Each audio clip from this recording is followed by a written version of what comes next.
જય માતાજી, જય શ્રી કૃષ્ણ મહાદેવ. આ રસ્તો બગસરાથી આવે છે અને આ માણેકપરા તરફ જુનાગઢ તરફ જાય છે અને આપણે અહીંથી અંદર જવાનું છે.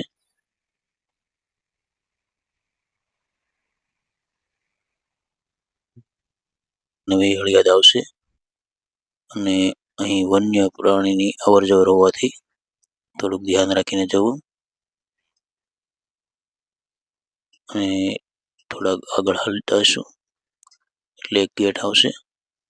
આ જૂની હળિયાદનો ગેટ છે. આ જૂની હળિયાદ. હવે આપણે આગળ જશું.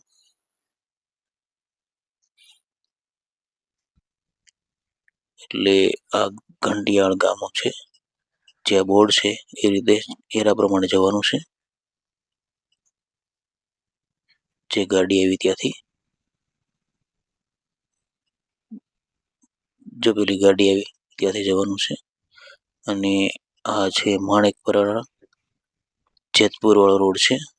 તો આ ગાડી આવી ત્યાંથી જશું એટલે પાછા ઘંટિયાળ પહોંચશું.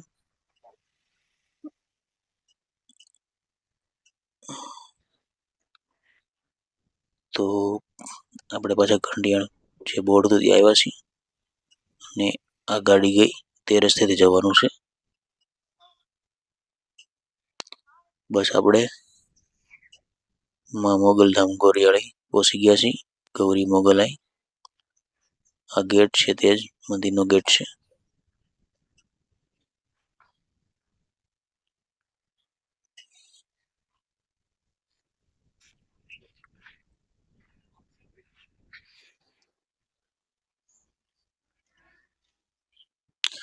શ્રી ગૌરી મોગલમાં કમળાદેવી મંદિર. જય માતાજી.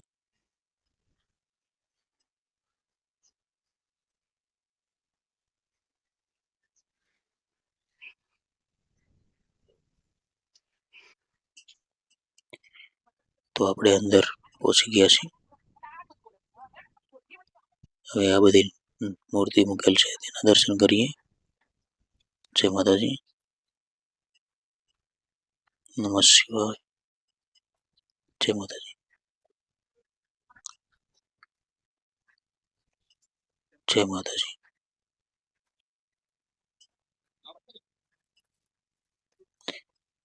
જય માતાજી. જય ગણપતિ બાપા.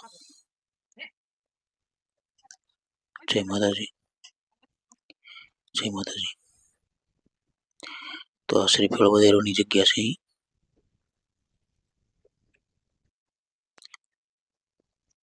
તો આ રીતે મંદિર છે અહીં માં ગૌરી મોગલાઈનું. અહીંયા ધજા આવી રીતે મોટું મેદાન છે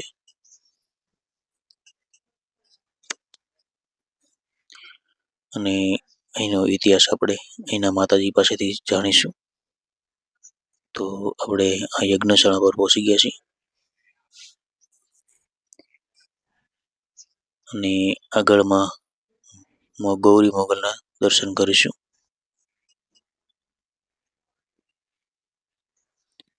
ચાલો મંદિરમાં જઈએ. જય ગૌરી મોગલમાં. જય કમળાઈ. જય ગણપતિ દાદા. જય હનુમાનજી મહારાજ. શ્રી ગૌરીમાં બાજુમાં અને વચમાં મોગલાઈ અને બાજુમાં રામદેવીર છે. તો જય માં મોગલાઈ.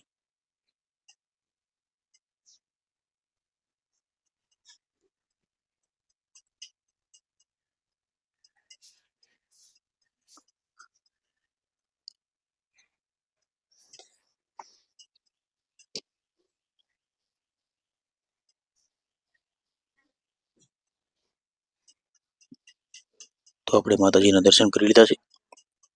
હવે આગળ જોઈશું.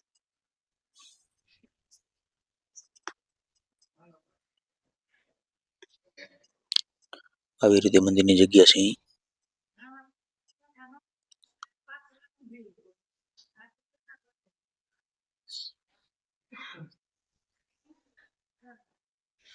તો અહીંનો ઇતિહાસ આપણે અહીં માતાજી પાસેથી જાણીશું. મંગલાયની જય, કમળાયની જય. માંગલ માંગલ માંગલ્ય શિવે સર્વાર્થ સાધિકે શરણ્યે ત્રંબકે ગૌરી નારાયણી નમસ્તુતે. ગૌરી મોગલ જગદંબા જે જોગમાયા ચારણ જોગમાયા છે એ જૂના મંદિરે ઘણા વર્ષો થયા સમાઈ ગયા અને ત્યાર પછી આ પટેલના દીકરી શ્રી કમળાઈ માતાજીને ઘણા વર્ષો બાદ એને પ્રગટ થયા. આસો સુદ 11 ને રાત્રે 11 વાગે માતાજીને પ્રગટ થયા. આખું ગામ બેઠું હતું. બગસરાથી દીકરીઓ રાસ ગરબા લેવા માટે આવ્યા હતા એટલે આખો સભા મંડપ ભરેલો હતો અને બધાની વચ્ચે મોગલમાં પ્રગટ થયા. અને મોગલમાં એ પ્રગટ થઈ એના ફળા ઉપર જે ચુંદડિયું ભેળિયા બધું હતું એ માતાજીએ બધું ઓઢી લીધું અને તરત જ પેલો પરચો પૂર્યો કે ગાંઠિયા જે બનાવ્યા હતા એ બાળાઓ રાસ રમતી હતી ને એટલા માટે જ બનાવ્યા હતા. અને માતાજીએ પ્રગટ થઈ કીધું કે એ ગાંઠિયાની પ્રસાદ આખી સભાને આપો. એટલે સેવકો કે માતાજી આટલા ગાંઠિયા કયા બધાને થોડા થાય, મારી સુંદરી ઓઢાડી દો માથે. સુંદરી ઓઢાડી અને પીરસવા મળો. 5 કિલા લોટના ગાંઠિયા આખા ગામ અને બગસરાનું મંડળ આજુબાજુથી જે જોવા આવ્યા હતા બધાને ખોબા ભરી ભરી પ્રસાદી આપી તો ખૂટું નહીં. અને 11 ને રાત્રે 11 વાગે પ્રગટ થયા અને ત્યાર મોગલમાં પ્રગટ થયા. પછી ગોરીમાં પધાર્યા. ગોરીમાં પ્રગટ થયા અને માએ પરચો આપ્યો.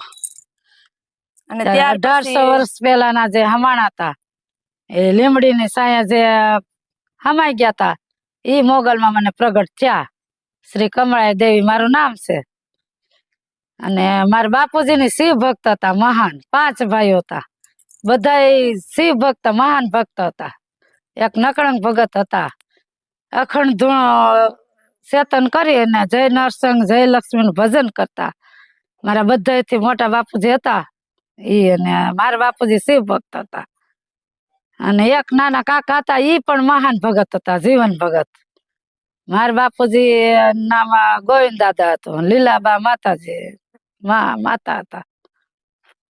અને રામ બાપા હતા એ બ્રહ્મચારી હતા. અખંડ ધૂણાનું જય નરસંગ જય લક્ષ્મી જય નરસંગ જય લક્ષ્મી કરી આમ એક તારો વગાડીને ભજન કરતા રાતના દિવસ.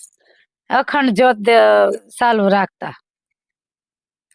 અને માતાજી મને હું પણ નાનપણથી ભક્ત માતાજી નથી મોગલમાની. મંગળવાર રહેતી, મોગલમાન મંદિરે જાતી, નવરાત્રી કરતી. 15-16 વર્ષની ઉંમરે મને મોગલમાં રાત્રે નવરાત્રી લેતા હતા. 11 ને 11 વાગે રાત્રે પ્રગટ થયા. બગસરાનું મંડળ ગરબી લેવા આવ્યું હતું. આખું રાસ મંડળ આખું ગામ બેઠું હતું ને માં પ્રગટ થયા. થાપા મારતા મારતા યજ્ઞ કુંડ હતો ત્યાં થાપા મારતા મારતા યજ્ઞ કુંડે ગયા ને પછી ઉભા થઈ કીધું કે હું મોગલ છું અને પરચો પૂર્યો. ત્યાં 1.25 મહિનો ત્યાં રહ્યા જૂના મંદિરે 1.25 મહિનો.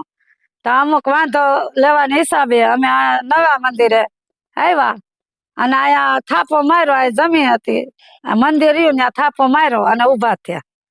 અને માએ આમ ઉસો હાથ કરીને કે શિખરબંધ મંદિર થાય, કોઈ ફાળા કે કઈ કરતા નહીં કે અને અનક્ષેત્ર ચાલુ કરજો. તે ત્યારનું અનક્ષેત્ર ચાલુ છે અને માએ અનેક દુઃખ ભાંગ્યા. અનેક લાખો પરસા પૂર્યા, અનેક દુઃખ ભાંગ્યા અને 6ઠા વર્ષે શિખરબંધ મંદિર થઈ ગયું. એટલે એમાં માતાજીની ક્યાંય મૂર્તિ ક્યાંય નહોતી. આ મોગલમાની શેષનાગ ઉપરની ક્યાંય મૂર્તિ નહોતી. સપને આવીને માતાજી બધું બતાવ્યું કે મારી આવી રીતની મૂર્તિ મંદિરમાં પધરાવો. એટલે શેષનાગ ઉપર માતાજી બેઠા છે એવી મૂર્તિ મંદિરમાં પ્રતિષ્ઠા કરવામાં આવી. મંદિરની અંદર એ ક્યારે કરી તો કે વૈશાખ સુદ પૂનમના દિવસે મંદિરમાં પ્રતિષ્ઠા થઈ અને ભવ્યથી ભવ્ય પ્રતિષ્ઠા ઉત્સવ ઉજવવામાં આવ્યો હતો. અને ત્યાર પછી વર્ષ પૂર્ણિમાના દિવસે પાટોત્સવ ઉજવવામાં આવે છે. અને આ 27 વર્ષ સુધી માતાજી પાટોત્સવ કર્યો તો એમાં ધુવાડા બંધ વર્ષ પાટોત્સવમાં ધુવાડા બંધ જમવામાં આપે છે ગામને. અને બધા માતાજીની મૂર્તિ ટ્રેક્ટર શણગારી, બગી શણગારી એમાં રાખી અને રથયાત્રા આખા ગામમાં ફેરવવામાં આવે. આ ધૂન કીર્તન રાસ લેતા લેતા માતાજીનો ભવ્ય ઉત્સવ આખું ગામ હપીને હળી મળીને ધામધૂમથી માં જગદંબાની પ્રતિષ્ઠા ઉત્સવ ઉજવે. અને 11 દિવસની નવરાત્રી ઉજવાય. બધે ઠેક ઠેકાણે 9 દિવસની હોય. તો આ 11 દિવસની કેમ? તો કે માં ભગવતી ગૌરી મોગલમાં માતાજીને આસો સુદ 11 દિવસે રાત્રે 11 વાગે પ્રગટ થયા, એટલે અહીંયા 11 દિવસની નવરાત્રી ઉજવાય. અને 11મે દિવસે માં ભગવતીનો યજ્ઞ કરવામાં આવે, તેથી ઉજવાય છે. અને ચૈત્ર મહિના નવરાત્રી પણ 11 દિવસની જ ઉજવવામાં આવે. વર્ષો વર્ષ બે નવરાત્રી 11 દિવસની ઉજવવાની, અને 11મે દિવસે નાની નાની બાળાઓ બધાને ઇનામ આપવાનું. અને બધી નાની નાની બાળાઓ વસે માતાજી પોતે ભેળીઓ ઓઢી, હાથમાં ત્રિશુલ લઈ, માથે ગરબો લઈ, અને બધી બાળાઓ વસે રાસ રમે. અને અનેક દુખિયાઓના દુઃખ ભાંગ્યા, અનેક ને દીકરા દીધા, લાખો ખર્ચા દીધા, પણ કોઈ દિવસ કોઈ પાસેથી કાંઈ લેવાનું નહીં, એક પણ રૂપિયો લેવાનું નહીં, કોઈ પાસેથી માણસોને કહેવાનું નહીં કે તમે આ ધરો. આ એનું અડગ નિયમ છે, વચન છે મોગલમાનું. એના ઉપર એને વિશ્વાસ રાખી અને હાલે છે માતાજી. અને ઉત્સવો પ્રસંગો દેવી ભાગવત પૂર્ણિમા ભેળ્યો હતો, 11 પ્રગટ થયા. ભાગવત કથા કરી, દેવી ભાગવત કરી, રામાયણ કરી, અનેક 9 દિવસની 7 દિવસની માતાજીએ કથાઓ કરી, પણ એક પણ રૂપિયાનો ફાળો નહીં. અને ધુવાડા બંધ ગામને જમવા દેવામાં આવી. આજુબાજુના હરિભક્તો, સેવક ભક્તો, દેવી ભક્તો બધાને આમંત્રણ આપવામાં આવે. અને પોતે કોઈ પણ ભેદભાવ રાખ્યા વગર 18 વર્ષને આશીર્વાદ આપ્યા છે, અને 18 વર્ષનું સારું કર્યું છે. ગોરી મોગલમાં આશીર્વાદ લઈ અને પોતે એને આ મોગલમાં પાસે કેવરાવી અને બધા એનું સારું કર્યું છે. કોઈ પણ સાંપ્રદાયિક ભેદભાવ રાખ્યો નથી. પોતે માતાજીના ભગત છે ને, તો કોઈ પણ ધર્મનો ક્યારે તિરસ્કાર કે નિંદા નથી કરી. વૈષ્ણવ સંપ્રદાય હોય તો ભલે, સ્વામિનારાયણ સંપ્રદાય હોય તો ભલે, રામ સંપ્રદાય હોય તો ભલે, શિવ સંપ્રદાય હોય તો ભલે, અને ગમે તે સંપ્રદાયના સાધુ સંત અહીંયા આવ્યા, એ નાની જગ્યાના હોય કે મોટી જગ્યાનું, એક સરખું સન્માન માન આપવામાં આવે છે. કોઈ પણ પ્રત્યે ભેદભાવ નથી રાખ્યો. અને પોતે એક સાદી સાડી પહેરી અને પોતાનું જીવન વ્યવહાર અકાવે છે, અને એક ટાઈમ જમે છે. પોતે આજ બપોરથી કાલ બપોરે જમે છે, અને બધા માણસો માં ભગવતીનો પ્રસાદ ધામધૂમ ત્યારે. હા, બહાર ગયા હોય આવો છે એમાં જગદંબા, આમાં ભગવતીનો મહિમા, લીલા, ચરિત્ર. કારણ કે આનો તો પાર આવે એમ નથી, એટલામાં જગદંબાના પરસા છે. એની એવડી એની લીલા છે તો એનું વર્ણન થઈ શકે એમ નથી. એટલે આપણે આટલું વર્ણનમાં ભગવતીનું કર્યું. બોલો શ્રી ગૌરી મોગલ જય. તો અહીંનો ઇતિહાસ માતાજી પાસેથી આપણને એમના મુખેથી જાણવા મળ્યો, અને આ પણ ઇતિહાસ છે, આપણે તમે આવીને જોઈ શકો છો. અને આ છે આપણે કમળાઈ માં ભોજનાલય. આ પણ મોટું જબર ભોજનાલય છે. અહીં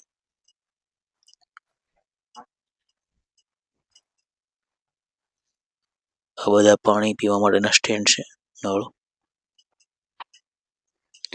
અને આવો વિશાળ ભોજનાલય છે અહીં. તો ચાલો મિત્રો, આવજો. જય માતાજી, જય શ્રી કૃષ્ણ મહાદેવ. અને નવા હોય તો લાઈક અને સબસ્ક્રાઈબ કરવાનું ભૂલતા નહીં. જય માતાજી, મહાદેવ.